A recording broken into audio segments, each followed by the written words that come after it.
How to make medium talk. Asking everyone what their very first job was paper round, worked in a supermarket, bar, coffee shop, etc. It's a great leveler of a question I find, as everyone tends to have some similar stories to tell, like their first experience dealing with customers, or some of the crazy stories related to strange things about those jobs that no one realizes. Chat about hobbies, weekend plans, or the latest TV series. Did you see that ludicrous display last night? I'd how you feel about sports, but asking what their teams are generally provides a good starting point with dudes. Have you ever considered biking to work? You could try discussing hobbies that are popular or asking about weekend plans, stuff like that keeps it chill, but fun. Just keep it light. You know people love chatting about their fav shows or cool places to eat. Just don't dive too deep and you'll be good. Avoid monologuing on things you find interesting. If whatever you need to say takes 2 minutes to explain, verify there is actual interest in that topic first. Also, regrettably, there are people who have conversations to win. If you suspect someone is that kind of person, avoid engaging them unless you absolutely have to. Try chatting about books, series, hobbies, or fun weekend plans. It's when you start talking about concepts rather than people, the weather, or gossip.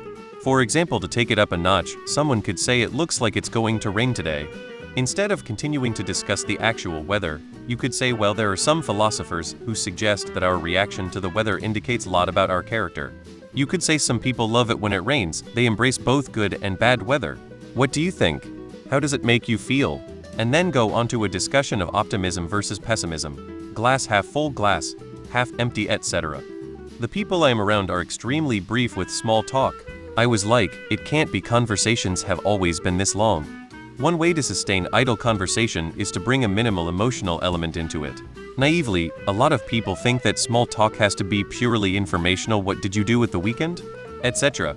But it can be a little bit emotionally charged in a way that engages people more.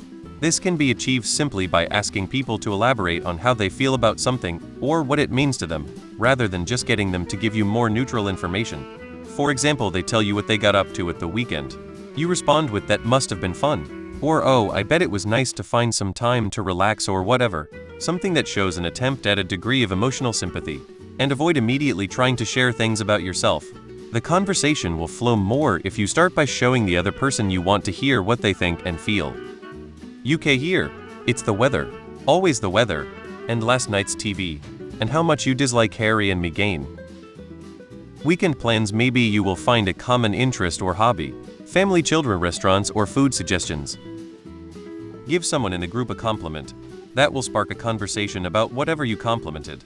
Pick something like an interesting piece of jewelry, a clearly visible tattoo, a homemade piece of clothing, etc. Take a step back and let other people talk. Listen to what they are saying before you jump into the conversation.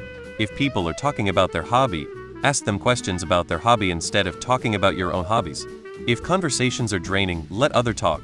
Laugh at the right moments, ask a couple of questions, and people will think you're a great conversationalist.